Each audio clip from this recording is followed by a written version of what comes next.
उत्तर प्रदेश लोक सेवा आयोग द्वारा LT ग्रेड शिक्षक भर्ती 2025 का विस्तृत विज्ञापन जारी कर दिया गया है। सभी विषयों की योग्यता क्या है, सभी विषयों के जो सीट हैं, महिला वर्ग और पुरुष वर्ग में पदों की संख्या कितनी है और किस कैटेगरी के लिए कितनी सीटें हैं, परीक्षा का पैटर्न क्या है, ऑब्जेक्टिव और सब्जेक्टिव पेपर कैसे होंगे, प्री में कौन कौन से सब्जेक्ट आएंगे और मेंस में क्या क्या आएगा, संपूर्ण जानकारी आपको इस वीडियो में मिलेगी। सिलेबस और कितने मार्क्स की परीक्षा होगी, तो संपूर्ण जानकारी के लिए आप वीडियो में बने रहें, वीडियो को अंत तक ज़रूर देखें। जैसा देख सकते हैं, उत्तर प्रदेश लोक सेवा आयोग का ये विस्तृत विज्ञापन है जिसमें लिखा है सहायक अध्यापक प्रशिक्षित स्नातक श्रेणी पुरुष महिला शाखा परीक्षा 2025। ऑनलाइन आवेदन प्रारंभ होने की तिथि 28 जुलाई और लास्ट डेट जो है 28 अगस्त, और इसके बाद जो है संशोधन के लिए जो है 4 सितंबर तक आप संशोधन कर सकते हैं। OTR के माध्यम से आवेदन होगा, ये तो आप लोगों को पता ही है। परीक्षा शुल्क कितनी लगेगी, तो जनरल के लिए जो है 125 रुपये और SC के लिए 65 रुपये और दिव्यांगजन के लिए 25 रुपये और OBC के लिए 125 रुपये। तो रिक्तियों की संख्या क्या है, तो रिक्तियों की संख्या आप देख सकते हैं। जैसा वर्तमान में सहायक अध्यापक प्रशिक्षित स्नातक पुरुष महिला 2025 के अंतर्गत चयन हेतु रिक्तियों की कुल संख्या 7466 है, जिसमें राजकीय विद्यालयों के अंतर्गत पुरुष शाखा हेतु 4860। तो मतलब जो मेल हैं उनके लिए, पुरुष हैं उनके लिए 4860 पद हैं और महिला हैं उनके लिए जो है 2525 पद हैं। और दिव्यांगजन सशक्तिकरण विभाग के अंतर्गत जो है 81 पोस्ट हैं। और जो ग्रेड पे है वो है 44,900 से 1,42,400। ग्रेड वेतन जो है 4600, लेवल 7 की भर्ती है। तो बहुत ही अच्छी पोस्ट की भर्ती है और इसमें वेतन भी अच्छा खासा मिलता है। इसमें देख सकते हैं रिजर्वेशन कैसे मिलेगा, तो अनुसूचित जातियों, अनुसूचित जनजातियों, पिछड़े वर्ग और EWS आर्थिक रूप से कमज़ोर वर्ग के लिए, जो उत्तर प्रदेश की महिला हैं और दिव्यांग हैं उनको ही आरक्षण मिलेगा। जो पॉइंट नंबर 8 है उसमें आप देख सकते हैं कि महिला अभ्यर्थियों के मामले में पिता पक्ष से निर्गत जाति प्रमाण पत्र ही मान्य होंगे। शैक्षिक अर्हता जो योग्यता है देख सकते हैं, राजकीय विद्यालयों के पदों हेतु अनिवार्य शैक्षिक अर्हताएँ।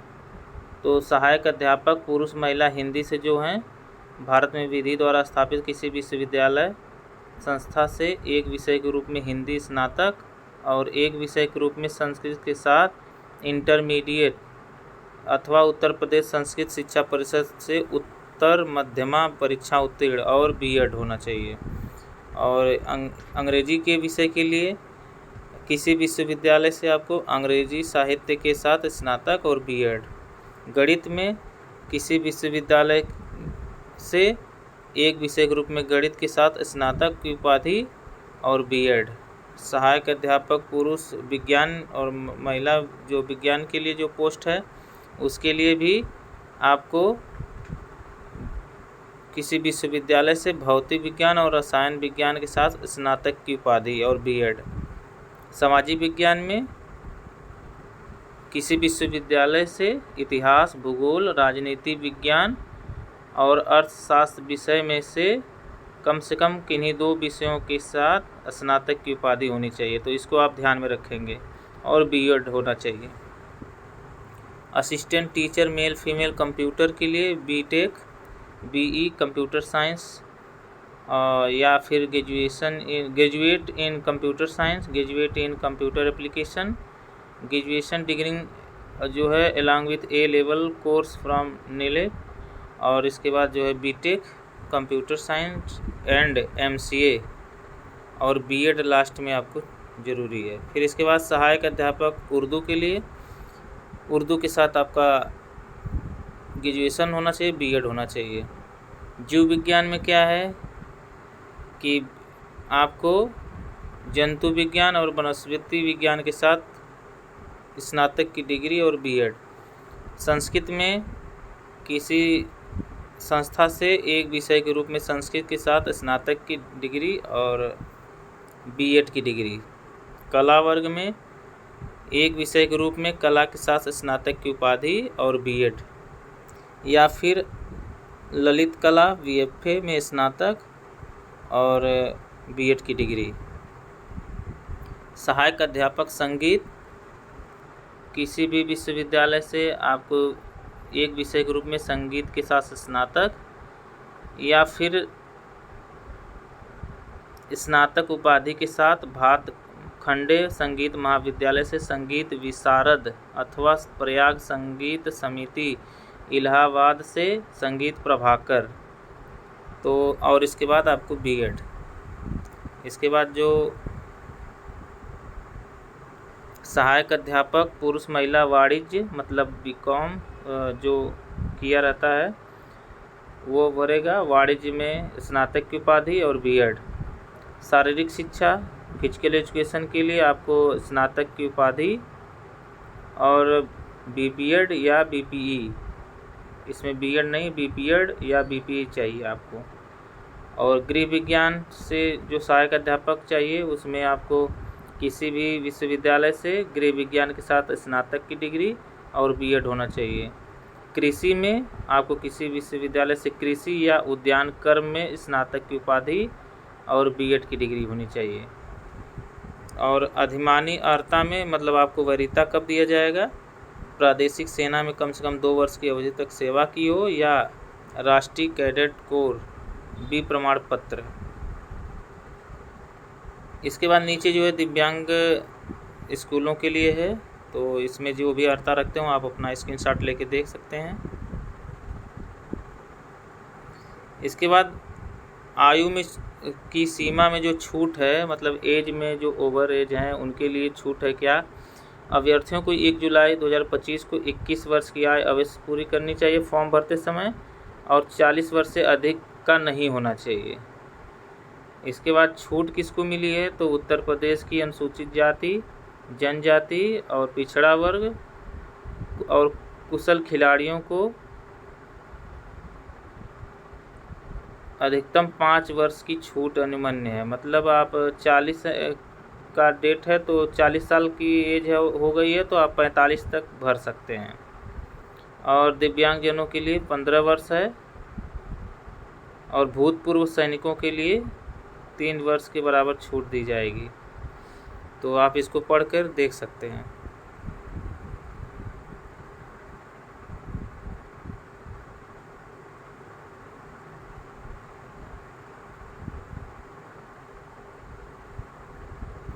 यहाँ पर जो महत्वपूर्ण जानकारी है, प्रारंभिक परीक्षा 14 पॉइंट है आपका 14 नंबर।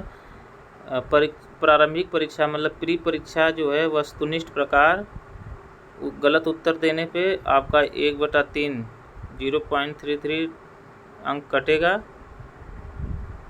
और अनुसूचित जाति जनजाति के लिए न्यूनतम दक्षता मानक 35% आपको नंबर चाहिए और अगर 35% से कम नंबर पाते हैं तो मुख्य परीक्षा में आप शामिल नहीं होंगे। और अन्य श्रेणियों की जो अभ्यर्थियों के लिए जो है 40% है, तो 40% से ऊपर आप पाएंगे तभी मेंस का आप क्वालिफाई होंगे।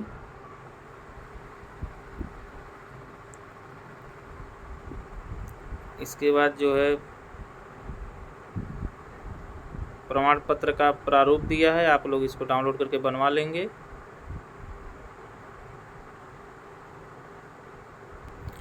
सबसे महत्वपूर्ण जानकारी जो ये है कि प्रथम चरण मतलब प्रारंभिक परीक्षा और सामान्य अध्ययन और वैकल्पिक मुख्य परीक्षा जो विषय है, परीक्षा योजना क्या है, परीक्षा का पैटर्न क्या है, आप देख सकते हैं। तो सामान्य परीक्षा वस्तुनिष्ठ परख होगी, प्रश्न पत्र 1 होगा अब प्रश्नों की संख्या जो है 150 है। सामान्य अध्ययन के 30 प्रश्न होंगे। प्रत्येक वैकल्पिक मुख्य विषय के 120 प्रश्न होंगे। कुल अंक जो है 300 नंबर की परीक्षा होगी और हर प्रश्न 2 अंक का होगा और 2 घंटे की परीक्षा होगी। इसके बाद जो है मुख्य परीक्षा में जो वैकल्पिक विषय हैं तो एक प्रश्न पत्र होगा। प्रश्नों की संख्या जो है 20 होगी और उसमें डिवाइड है 10-10 प्रश्नों की संख्या में। कुल अंक जो है 200 होंगे, 80 और 120 का, और 3 घंटे की जो है मुख्य परीक्षा होगी आपकी। परंपरागत मतलब आपका लिखित परीक्षा होगी। और नीचे खंड अ दिया है कि 10 प्रश्न लघु उत्तरीय प्रश्न होंगे जिनके उत्तरों की सीमा 125 शब्दों में होगी। यहाँ प्रत्येक प्रश्न 8 अंक का होगा, तो मतलब जो 10 प्रश्न होंगे 8-8 नंबर के होंगे।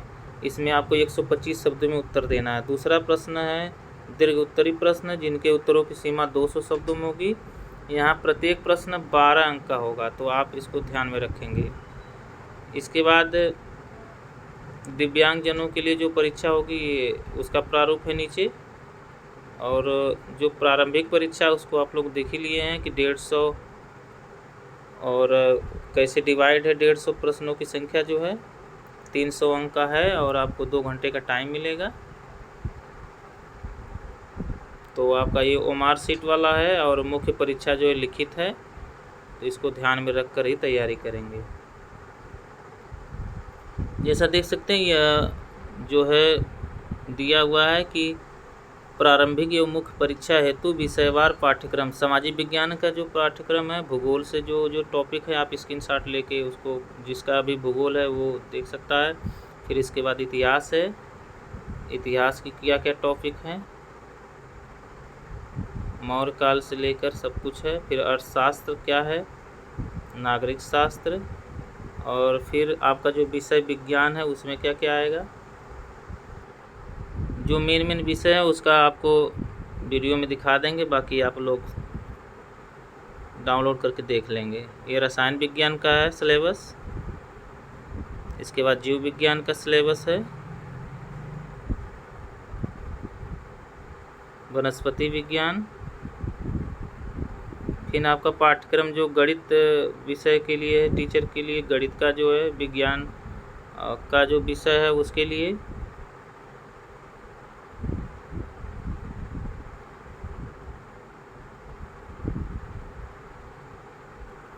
फिर वाणिज्य के लिए है जो भी पाठ्यक्रम आप देख सकते हैं। फिर गृह विज्ञान का यूनिट 1, यूनिट 2 लेकर 7 तक है। फिर गृह प्रबंध और उपभोक्ता शिक्षा, आप लोग डिटेल में इसको स्क्रीनशॉट लेके पढ़ लीजिएगा। इसके बाद संस्कृत का जो देख सकते हैं, फिर उर्दू का पाठ्यक्रम है, फिर हिंदी का देख सकते हैं, और अंग्रेजी का जो है पाठ्यक्रम सिलेबस जो भी है। इसके बाद आपका कृषि का है, फिर संगणक मतलब कंप्यूटर का पाठ्यक्रम है, फिर कला वर्ग वालों के लिए जो कला विषय से हैं। इसके बाद आपका संगीत के विषय के पाठ्यक्रम है, फिर शारीरिक शिक्षा के विषय का पाठ्यक्रम, और जो सामान्य अध्ययन का पाठ्यक्रम है आपका जो जीएस है, जो आएगा आपका भारत का इतिहास एवं भारतीय राष्ट्रीय आंदोलन, भारत एवं विश्व का भूगोल, भारत एवं विश्व का भौतिक सामाजिक आर्थिक भूगोल, भारतीय राजनीति एवं शासन, संविधान, राजनीतिक व्यवस्था, पंचायती राज, लोक नीति एवं आधिकारिक मुद्दे आदि, भारतीय अर्थव्यवस्था एवं सामाजिक विकास। इसके बाद आपका जो है राष्ट्रीय अंतर्राष्ट्रीय महत्व की समसामयिक घटनाएं, भारतीय कृषि, सामान्य विज्ञान, प्रारंभिक गणित, हाई स्कूल स्तर तक। ये जो है आपका जो प्री है उसकी सब्जेक्ट जो दिया है, सिलेबस है वह उसका है। फिर इसके नीचे आपका दिव्यांगजनों के लिए जो भर्ती है उसके लिए है। फिर इसके बाद आपका जो मेन आपका रिक्तियों का जो कितने पद, आरक्षण क्या है, आप उसमें देख सकते हैं। तो ये पहला जो है प्रशिक्षित स्नातक श्रेणी पुरुष शाखा में रिक्तियों का विवरण जो है आप देख सकते हैं हिंदी में, जो पदों की संख्या है वो 568 है। इसके बाद आपका आरक्षण देख सकते हैं। अनारक्षित के लिए 230 है। EWS के लिए जो है 56, अति पिछड़ा वर्ग के लिए 153, अनुसूचित जाति के लिए 118, अनुसूचित जनजाति के लिए 11 और दिव्यांगजन के लिए 22, भूतपूर्व सैनिकों के लिए 28, स्वतंत्रता सेनानियों के लिए 11 और खिलाड़ियों के लिए 11। तो इसी तरह आप नीचे तक देख सकते हैं। अंग्रेजी का 540 पोस्ट है, गणित का 556, विज्ञान का 764, सामाजिक विज्ञान का 561, जीव विज्ञान 185, कला 383, संस्कृत 90, संगीत 52, उर्दू 102, गृह विज्ञान 206, वाणिज्य 35, शारीरिक शिक्षा 203, कृषि 14 और कंप्यूटर जो है 601, टोटल 4860। इसी तरह दिव्यांगजनों के लिए पुरुष शाखा का है। और इसके बाद महिलाओं के लिए आप देख सकते हैं, हिंदी में 119 है पद, अंग्रेजी में 113, गणित में 537, विज्ञान में 573, सामाजिक विज्ञान में 140, जीव विज्ञान में 29, कला में 195, संस्कृत में 92, संगीत में 13, उर्दू में 18, गृह विज्ञान में 163 और वाणिज्य में 23, शारीरिक शिक्षा में 55, कंप्यूटर में सबसे ज़्यादा हैं, नीचे सबसे 455, और विज्ञान और गणित इतने में जो है ज़्यादा पोस्ट है महिलाओं के लिए। और आप जो है सब विषयों का आरक्षण देख सकते हैं, कितना मतलब किसकी सीट है, कितने पद हैं, सब आप लोग स्क्रीनशॉट लेकर अपना तैयारी कर सकते हैं कि हमारे लिए इतनी सीट है, कितना कंपटीशन है, कितना नहीं है।